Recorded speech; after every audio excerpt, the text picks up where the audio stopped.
Hi అండి, welcome to our channel. ఈరోజు మన ఛానల్లో రవ్వను పాలలో నానబెట్టి మృదువైన సాఫ్ట్ అయిన రవ్వ లడ్డూలు ఎలా చేయాలో చూద్దామండి. వీడియోకి వెళ్ళే ముందు మన ఛానల్ని లైక్ చేయండి, షేర్ చేయండి, సబ్స్క్రైబ్ చేయండి. Please support me friends.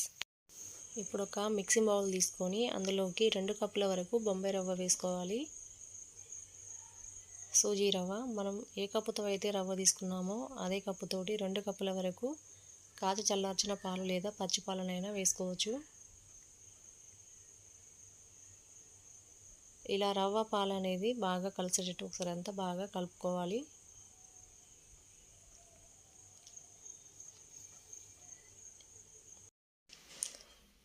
ఇలా మొత్తం అంతా బాగా కలుపుకొని మూత పెట్టి రవ్వని ఒక 20 నిమిషాల పాటు నానబెట్టుకోవాలి. 20 నిమిషాల తర్వాత స్టవ్ మీద మరొక ప్యాన్ పెట్టుకొని అందులోకి పావు కప్పు వరకు నెయ్యి వేసుకోవాలి. నెయ్యి అనేది కరిగాక ఇందులోకి సన్నగా కట్ చేసుకున్న జీడిపప్పు, బాదం పలుకులు వేసుకోవాలి. వీటిని 1 నిమిషం పాటు ఫ్రై చేసుకోవాలి. ఇప్పుడు ఇందులోకి 1 టేబుల్ స్పూన్ వరకు కిస్మిస్లు వేసుకొని బాగా ఫ్రై చేసుకోవాలి. ఇలా ఫ్రై అయ్యాక వీటిని ఒక బౌల్లో వేసుకొని పక్కన పెట్టుకోవాలి. ఇప్పుడు అదే నెయ్యిలోకి మనం ముందుగా నానబెట్టుకున్న రవ్వని వేసుకోవాలి. ఇప్పుడు మంటని లో ఫ్లేమ్లో పెట్టుకొని ఒకసారి అంతా బాగా కలుపుకుంటూ ఫ్రై చేసుకోవాలి.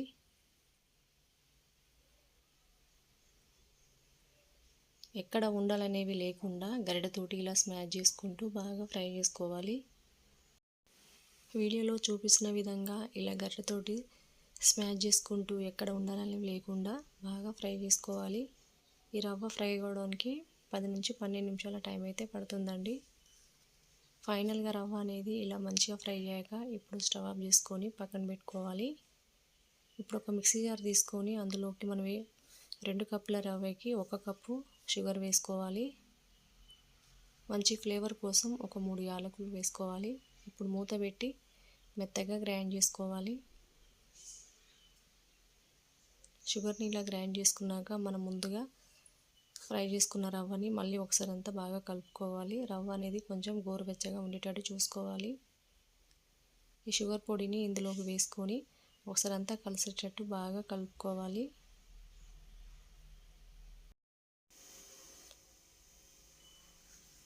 షుగరు రవ్వ అనేది ఇలా కలిసాక రవ్వ అనేది కొంచెం సాఫ్ట్గా అవుతుంది.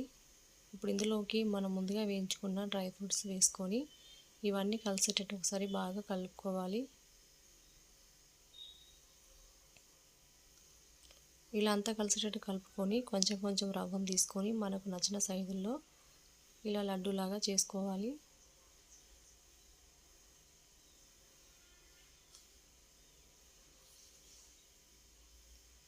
రవ్వ మొత్తాన్ని ఇలాగే లడ్డూలాగా చేసుకొని తీసుకోవాలి. అంతేనండి, మన మృదువైన రవ్వ లడ్డూలు రెడీ అండి.